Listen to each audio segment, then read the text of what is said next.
Hello guys, welcome to Banamma kitchen. ఈరోజు recipe వచ్చేసి నా స్టైల్ పాలకూర పప్పు. చాలా ఈజీగా ఎలా చేయాలో ఈరోజు వీడియోలో చూద్దాం. ఫస్ట్ ఒక గ్లాస్ కందిపప్పు వేసుకోవాలి. తర్వాత 2 కట్టల పాలకూరని శుభ్రంగా కడుక్కొని కట్ చేసుకొని వేసుకోవాలి. ఇప్పుడు ఒక టమాటాని ముక్కలు కట్ చేసుకొని వేసుకోవాలి.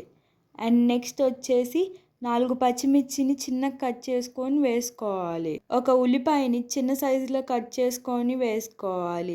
పాలకూర పప్పు అనేది చాలా ఈజీ ప్రాసెస్. ఇప్పుడు మనం ఒక స్పూన్ పసుపు యాడ్ చేసుకోవాలి. కొంచెం చింతపండు యాడ్ చేసుకోవాలి, నేను వీడియోలో చూపించినంత. ఇప్పుడు మనం వాటర్ పోసుకోవాలి. నేనైతే 3 గ్లాసెస్ ఆఫ్ వాటర్ పోసుకున్నాను. ఇప్పుడు స్టవ్ ఆన్ చేసి కుక్కర్ పెట్టాలి. ఒక్కసారి నా స్టైల్ పాలకూర పప్పు ట్రై చేయండి, చాలా ఎమ్మీగా వచ్చింది. మనం 5 విజిల్స్ వచ్చిన తర్వాత స్టవ్ ఆఫ్ చేసేసుకోవాలి. కొంచెం కూల్ అయిన తర్వాత మనం కుక్కర్ మూత ఓపెన్ చేసుకోవాలి. చూడండి, పప్పు బాగా మెత్తగా ఉడికింది. ఇప్పుడు మనం సాల్ట్ యాడ్ చేసుకోవాలి. మీకు టేస్ట్కి తగ్గట్టుగా సాల్ట్ యాడ్ చేసుకోండి. నేనైతే 1 స్పూన్ సాల్ట్ వేసుకున్నాను.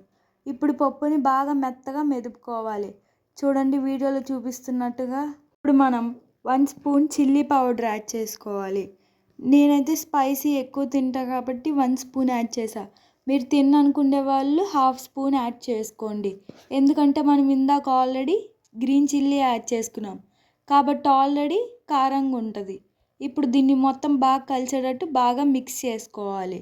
ఇప్పుడు మనం పోపు పెట్టుకోవాలి. మెయిన్గా దీనికోసం మనం ఫస్ట్ కడాయి పెట్టాలి. తర్వాత పోపు గింజలు వేసుకోవాలి. ఇప్పుడు మనం ఒక 4 రెబ్బల వెల్లుల్లిపాయలు వేసుకోవాలి. తర్వాత ఒక 2 ఎండుమిరపకాయలు వేసుకోవాలి. ఇప్పుడు 4 రెబ్బల కరివేపాకు వేసుకోవాలి. ఇవంతా బాగా ఫ్రై అయ్యేటట్టుగా మనం కలుపుకోవాలి. మరీ మాడిపోకూడదు తాలింపు అనేది. ఒకవేళ తాలింపు మాడిపోతే టేస్ట్ మొత్తం మారిపోతుంది. కాబట్టి లైట్గా ఫ్రై అయితే సరిపోతుంది.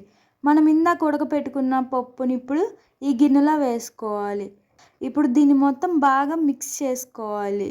మన టేస్టీ అండ్ ఎమ్మీ పప్పు తయారైపోయింది. ఇంకా మనం ఏమేమి కుకింగ్ వీడియోస్ చేయాలో కామెంట్ చేయండి. మా వీడియోలు కనుక మీకు నచ్చినట్లయితే లైక్ చేయండి, షేర్ చేయండి అండ్ సబ్స్క్రైబ్ చేయండి. Thanks for watching.